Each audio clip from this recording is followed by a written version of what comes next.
الحمد لله رب العالمين والصلاة والسلام على سيد المرسلين وعلى آله وصحبه أجمعين أما بعد ആദരണീയരായ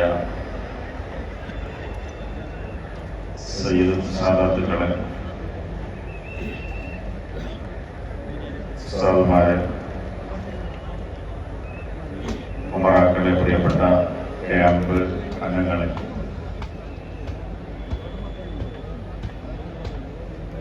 മഗ്‌രിബിന് ശേഷം ആദർശമെന്ന വിഷയത്തിന്റെ ആരംഭം കുറിക്കേണ്ടതുണ്ടായിരുന്നു.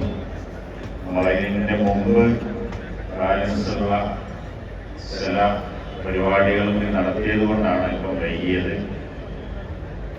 വളരെ പ്രധാനപ്പെട്ട ചില നിർദ്ദേശങ്ങൾ മാത്രം നൽകി പിന്നീട് ബാക്കിയുള്ളത് അവസരത്തിനനുസരിച്ച് അറിയിക്കുന്നതാണ്.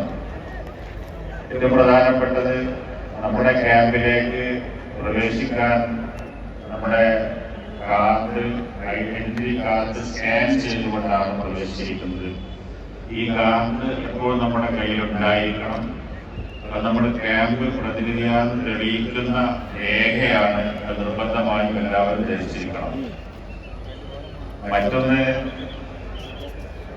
ഡിജിറ്റൽ അച്ചടക്കം പാലിക്കുക. അഥവാ നമ്മുടെ കയ്യിലുള്ള മൊബൈൽ ഫോൺ ശരിക്കും ക്യാമ്പിലേക്ക് പ്രവേശിക്കുന്നതിന് മുമ്പ് അത് വാങ്ങി വെക്കുകയാണ് വേണ്ടത്. പക്ഷേ നമുക്കതിന് സാധ്യമല്ലാത്തത് കൊണ്ട് എല്ലാവരും വളരെ അച്ചടക്കത്തോടുകൂടെ, ഇതൊരു ആത്മീയ മജ്‌ലിസാണെന്ന് നമുക്കറിയാം, ഇതിന്റെ എല്ലാ പവിത്രതയും ഉൾക്കൊണ്ടുകൊണ്ട് മഹത്തുക്കളായ നമ്മുടെ